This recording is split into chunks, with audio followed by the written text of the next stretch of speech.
নমস্কার বন্ধুরা, আমি হলাম তোমাদের বন্ধু বকবক। আজ আমি তোমাদের রবি ঘোষের সম্বন্ধে বলবো, যিনি হলেন ভারতীয় বাঙালি একজন বিখ্যাত চলচ্চিত্র অভিনেতা। তিনি 24শে নভেম্বর 1931 সালে কলকাতায় জন্মগ্রহণ করেছিলেন, কিন্তু তিনি 4 ফেব্রুয়ারি 1997 সালে মৃত্যুবরণ করেন। তার আসল নাম হল রবীন্দ্রনাথ ঘোষ দস্তিদার।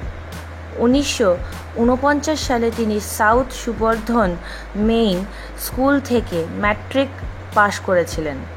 বিজ্ঞান বিভাগ থেকে ইন্টার পাশ করে তিনি আশুতোষ কলেজে ভর্তি হয়েছিলেন গ্র্যাজুয়েশনের জন্য। 1953 সাল থেকে 1959 সাল পর্যন্ত তিনি ব্যাংশল কোর্টে কাজ করেছিলেন। তিনি অভিনেত্রী অনুভা গুপ্তকে বিয়ে করেছিলেন এবং অনুভা গুপ্ত মারা যাওয়ার 10 বছর পর তিনি 24শে নভেম্বর 1982 সালে বৈশাখী দেবীকে বিয়ে করেছিলেন। 1959 সালে তিনি আহ্বান চলচ্চিত্রে একটি ছোট চরিত্রে অভিনয় করেন। তপন সিনহার গল্প হলেও সত্যিতে অভিনয়ের মাধ্যমে তিনি সবার নজরে এসেছিলেন।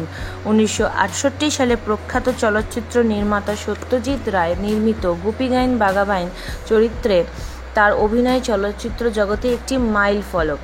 এরপর তিনি একে একে বেশ কিছু উপমহাদেশ খ্যাত চলচ্চিত্রে অভিনয় করেছিলেন। তার কয়েকটি উল্লেখযোগ্য চলচ্চিত্রগুলির নাম হল কাহিনী, বাক্স রহস্য, পদ্মা নদীর মাঝি, পাকা দেখা, হীরক রাজার দেশে, বাঁচা মরার বাগান, মহাযাত্রা, গুপি বাঘা ফিরে এলো, মৌচাক, বসন্ত বিলাপ, গুপি গাইন বাঘা বাইন, ধন্যী মেয়ে, বালিকা বধূ, ঠগিনী, বাঘিনী, মহাপুরুষ, অভিযান, মেঘ, হাঁসুলিবাগের উপকথা ইত্যাদি। তার পরিচালিত দুটি চলচ্চিত্র হল নিধিরাম সর্দার ও সাধু যুধিষ্ঠিরের কর্চা। তিনি যেই পুরস্কারগুলি অর্জন করেছিলেন সেগুলি হল 1998 সালে আনন্দলোক অ্যাওয়ার্ড এবং কলাকার অ্যাওয়ার্ড। রবি ঘোষ অনেক চলচ্চিত্রতে অভিনয় করেছিলেন।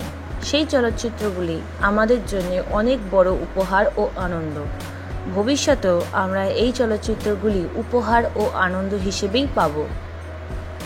ধন্যবাদ বন্ধুরা এই ভিডিওটি দেখার জন্য। লাইক, শেয়ার, কমেন্ট এবং অবশ্যই সাবস্ক্রাইব করো।